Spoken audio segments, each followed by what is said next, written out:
pouvoir donner des arguments, etc., des choses structurées. Le troisième axe, c'est de faire évoluer les mentalités au sein même du syndicat.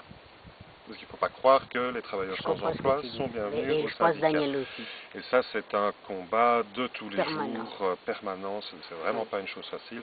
Les travailleurs sans emploi ont une place, mais ça se gagne au jour le jour et à l'arraché. Et le dernier axe est là un axe très clairement de militance.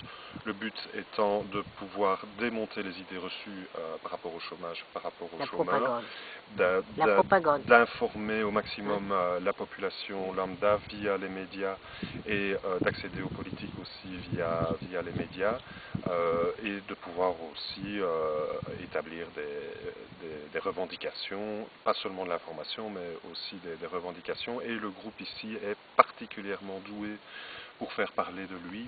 Quand on fait des conférences de presse, etc., on a eu vraiment beaucoup de passages en télévision, aux radios, dans les journaux. On a développé, on leur donne la sauce qu'ils ont envie d'avoir. On fait des flash mobs, on fait des trucs qui durent 10 minutes, eux ils viennent, ils ont des images chocs, ils ont ce qu'il faut, et on sait qu'après ça va passer dans les journaux, que ça va passer dans les médias. Et donc ils ont développé plusieurs outils. On travaille en collaboration avec Alvéole Théâtre, qui est un groupe de théâtre-action. Et donc le groupe a écrit et maintenant interprète Crier aux esclaves, qui a été joué déjà plus de 30 fois sur les marchés, sur les lieux publics, etc. Le groupe a aussi mis au point une marche entre la province de Luxembourg et Bruxelles pendant une semaine. On a marché. Ça s'est passé quand? Ça c'était en 2010, en octobre 2010. Tu m'as pas parlé, Daniel? Oui, c'était en 2010, il y a eu des marches. C'était un peu dans l'esprit de Gandhi. Hein. Oui, sauf qu'on n'est pas arrivé à 500 000. Mais il y a des vues à tout.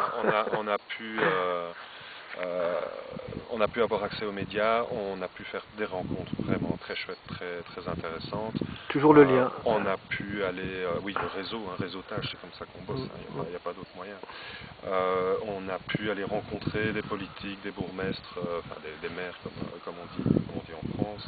Donc, et puis surtout, ça a soudé le groupe d'une manière vraiment extraordinaire. On travaille aussi l'outil vidéo.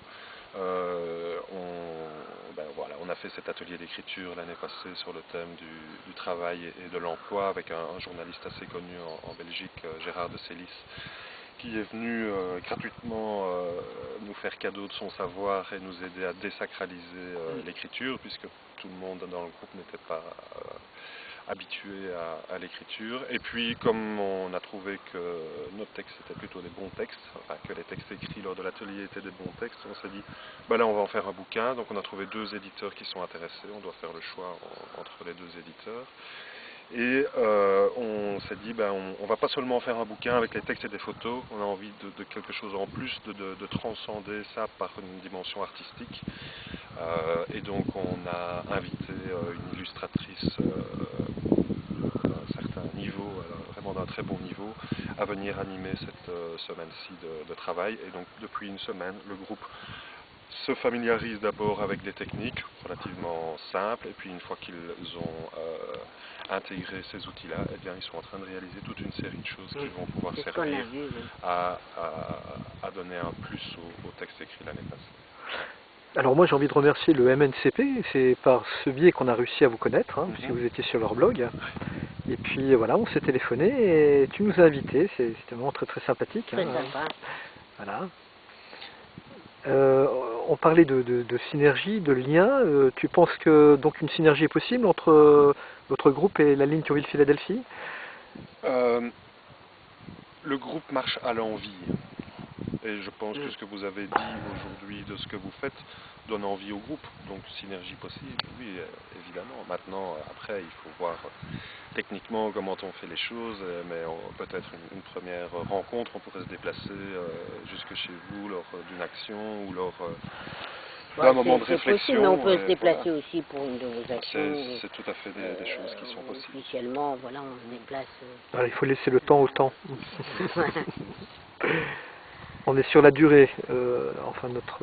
Et j'irai, voilà, nous on est sur la durée, mais je voulais dire, vous avez un état d'esprit ça m'a frappé. Dès que je suis arrivé, là, je vois comme une ruche.